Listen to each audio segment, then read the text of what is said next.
Hi everyone. So today we're going to do a slightly different type of video where I talk about bags that I'm glad I didn't purchase and talk about some of the bags I ended up buying instead. So a few things to note before we start this video. First off, these are all my personal opinions. This is all based on my personal style and what I like in my collection. So if you have any of the bags that I'm about to talk about and you absolutely love them, that is fantastic. This is not a de-influencing video, so to speak, but more of just sharing some more insight into my thought process as I'm making purchases, because I just find it interesting, right? Like, how do we make the decisions that we make, especially when it's for these really large dollar value purchases? So yeah, I think, and I'm always a strong believer that if you have a bag in your collection that you love, then that is the perfect bag for you. And it doesn't matter whether everyone loves it or everyone hates it. It's how it makes you feel, as cheesy as that sounds. Again, this is just my personal opinion and just sharing my experiences with you. Next, I will mention in one and two instances that I did end up making impulse purchases. And I just want to caveat that I don't condone or promote this type of purchasing. As I've said in many of my other videos, I'm just sensitive to the fact that people will often watch content and feel like they need to buy things or feel like they can emulate the spending habits or purchasing habits of some of the people they watch online.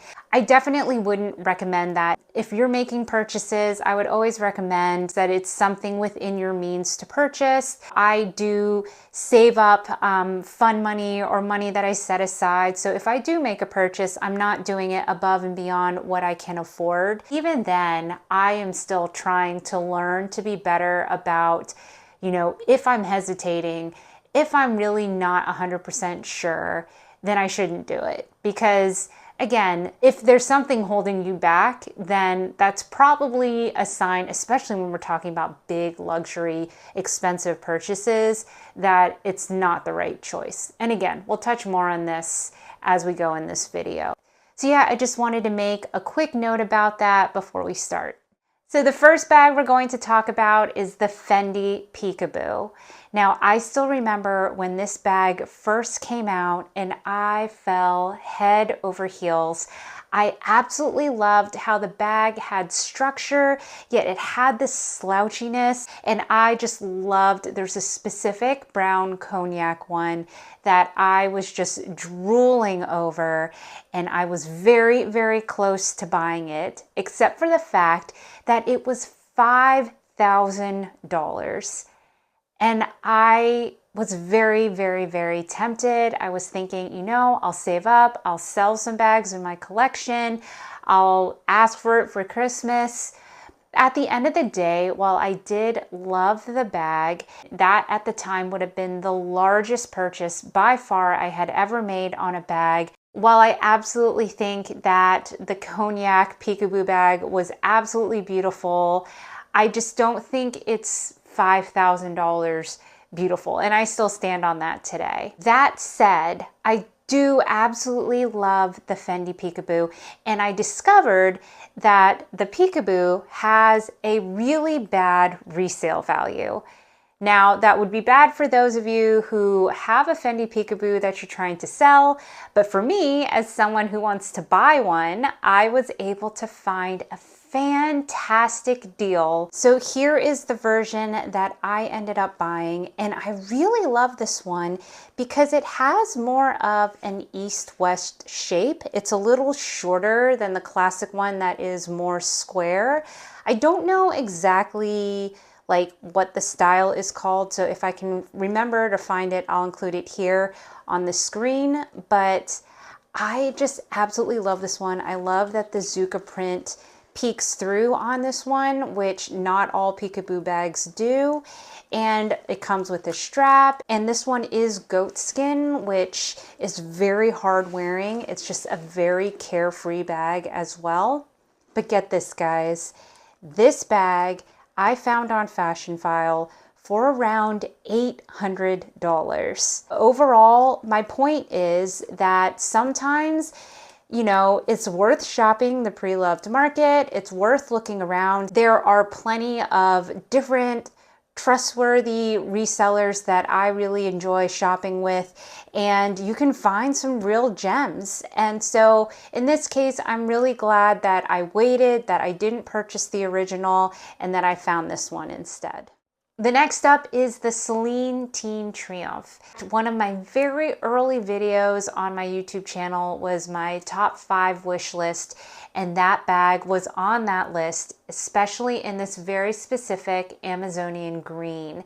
And I saw this bag in person and I couldn't get enough of it. It was so, so beautiful, very, very well made, and it just was a great proportion to my body as well. And of course, then the client advisor is saying, oh, this is the last one in this color that we have. And so I was feeling this pressure. And I honestly very nearly made the $4,000 impulse purchase to buy this bag. But my husband very wisely said, just put it back. Let's just walk around, take some time to think about it. And then if you still want it, we can come back sometime during the trip and make the purchase. And so I walked away and I did not purchase it. And I'm really glad I didn't, because there are a few things that were cons that I was weighing in my mind.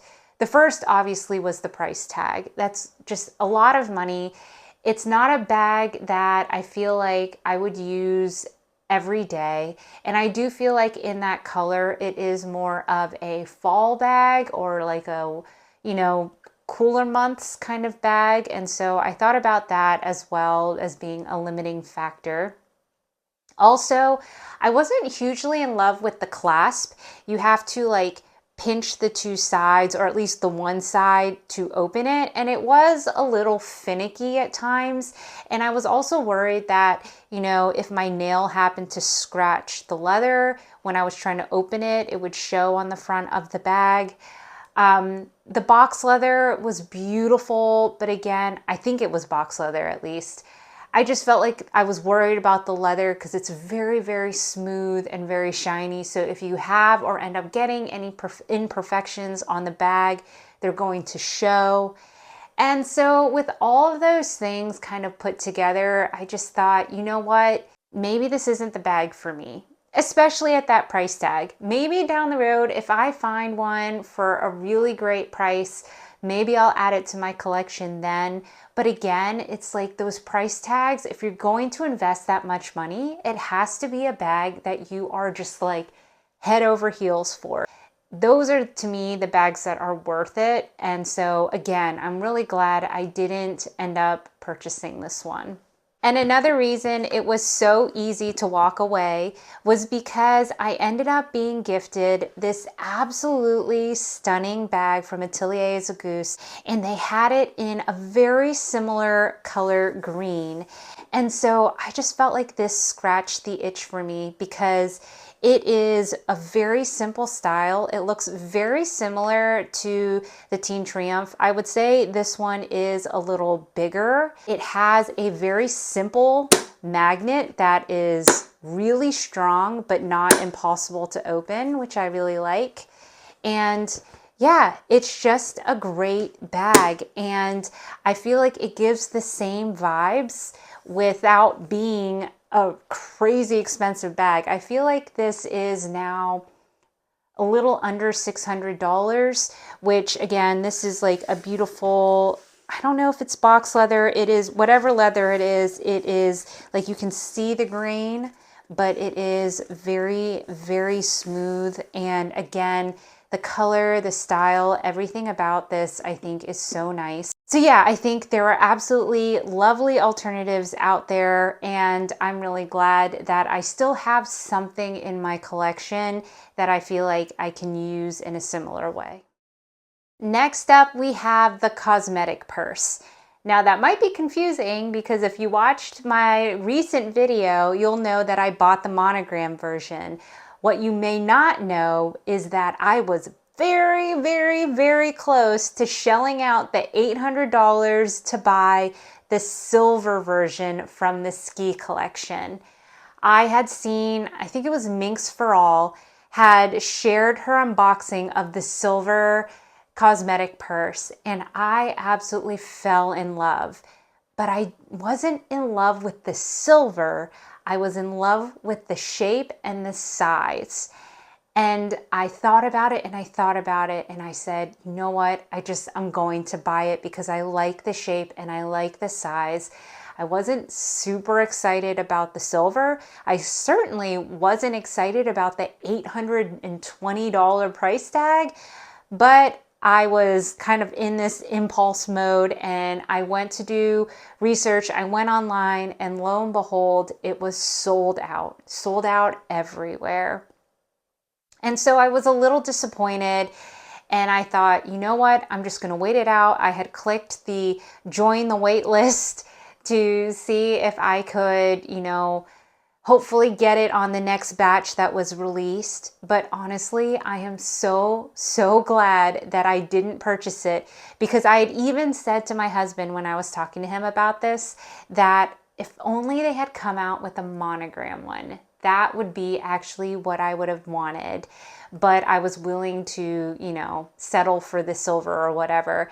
But then luckily, because I didn't purchase it, then I was very excited to be able to buy the actual one I wanted, which was the monogram version.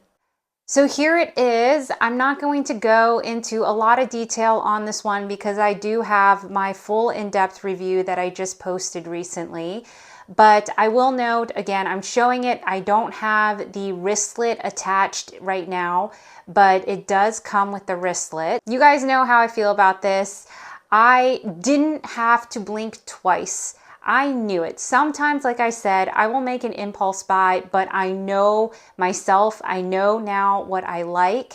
And I had the means. I don't recommend spending outside of your means. I did have some money saved aside. So when this came out, I purchased it right away and I absolutely have no regrets. I'm still using it. I have not changed out of it since I got it. So again, sometimes I think the lesson here is that it's worth waiting to get what you know you truly want. Do not settle for a bag that is close to perfect. Wait for what you actually like, because then that will be worth the money that you spend on it. So the next bag is another one that was on my top 5 wish list, and it was called the Louis Vuitton Vo Cashmere W Nano Bag, something along those lines. I saw this and I immediately fell in love. It seemingly checked all the boxes for me. It was small. It's one of my favorite shades of light pink. It had Louis Vuitton monogram on it, but it was in this kind of like monochromatic way where it had the like velvet texture to it. It has top handles. It still came with a crossbody strap. It just seemed like it was everything I wanted. And I searched everywhere for it. So when I had shared that video of my top 5 and how I thought it was so cute and all of these things, I believe someone either told me in the comments or DM'd me on Instagram and said, hey, there's one available on, I don't remember what pre-love site it was at this point. And I said, oh, thank you. And instead of like rushing right away to the website and like clicking purchase and doing all of the things, I remember pausing and being like, so now that it's available, I kind of don't want it as much anymore. Once I actually had the opportunity to buy it, I hesitated. And to me, that's kind of the marker of like, if you're hesitating, is it really the right one? Because like, I get it. Every bag is going to have pros. It's going to have cons. That's why I always like to highlight those things in my bag reviews. But I feel like if you're not, again, head over heels the moment you see it, whether it's something you've been pining for forever or something that you've just seen for the first time, again, it's like if there's this major hesitation, then that might be an indicator that it's not one you should buy right away. And so again, I hesitated and I was like, well, why am I hesitating? Like, what is it that's not really hitting it for me or making me just add to cart right away? For me, I came to realize a big piece of it was that it looks really small. Like, you know me, I like my mini bags, but I wasn't confident this one could fit a phone in it. And also, there was no zipper top, it was a magnet. If you're snapping the magnet shut, that's a huge amount of space that you're not going to have in your bag. So everything else in the bag has to fit below where that magnet is in order for you to snap the bag shut.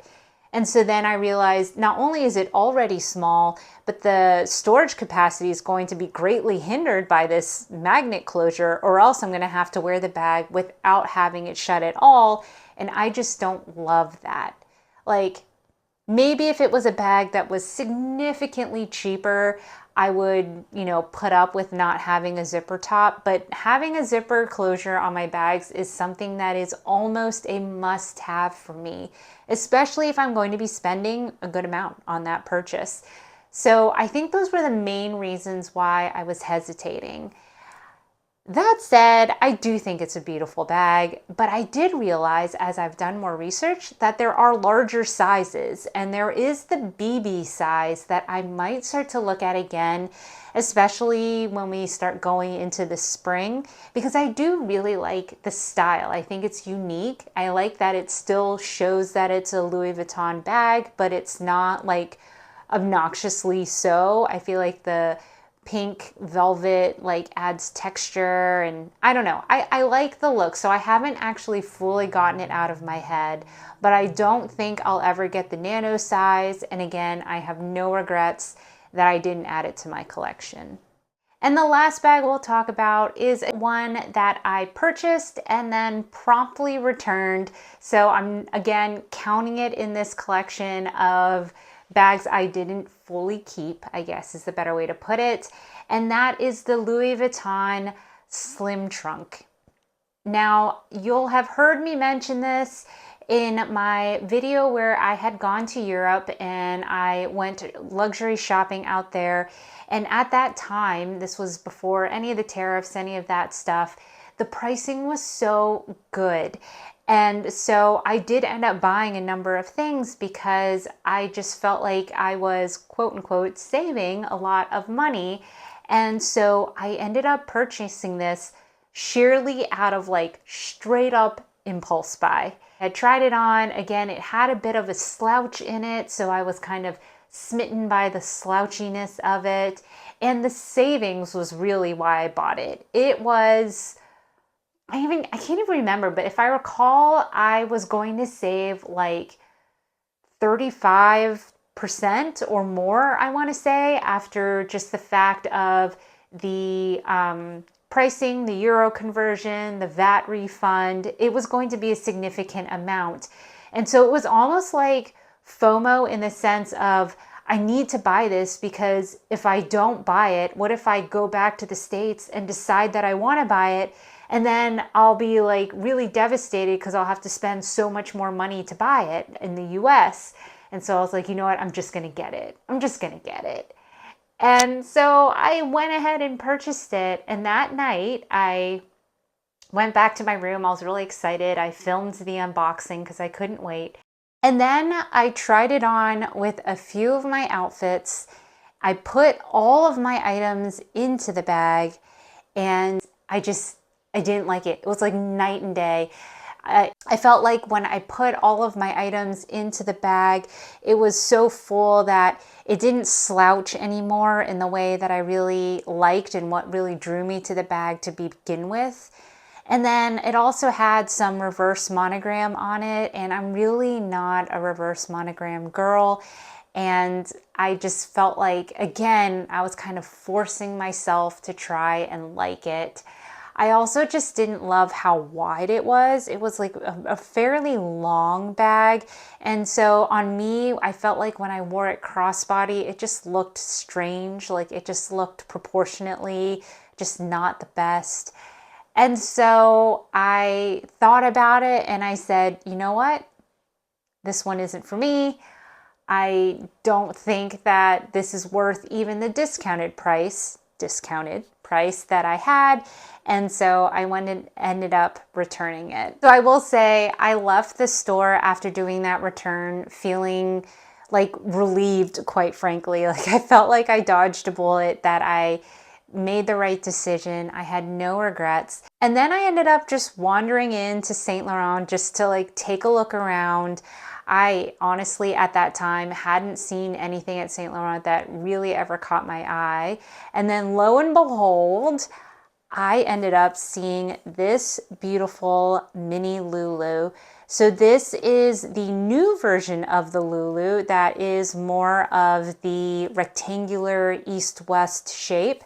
It has a beautiful chain crossbody strap, and it is just absolutely stunning.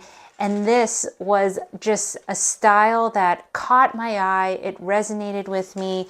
It is big enough to fit everything I need. It actually comes with like an extra free little card holder as well. I just don't have it in here. So yeah, I saw this and I ended up purchasing it because the price was good, especially again in Europe. And I just felt like this is something I can wear year round. This is something that I like the style. I like the shape. I like the flap closure. All of those things, again, this was the first time I'd seen this bag, but I know myself, I know what I like, and I knew this was going to be something that I would love to have in my collection. So I'm really happy. I'm still happy with this purchase, and I'm really glad that the slim trunk didn't make it into my collection. So that wraps up this video, and as always, I love hearing from you in the comments below. What were your thoughts on this video? And I know it's a little different than some of my other content, so I'm curious what you think.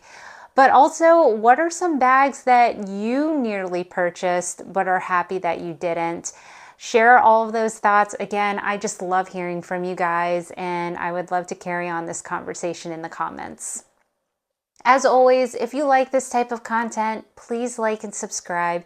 And if you'd like to watch more of my content, I'll include a playlist here, and YouTube will also provide a recommended video here. Otherwise, bye for now.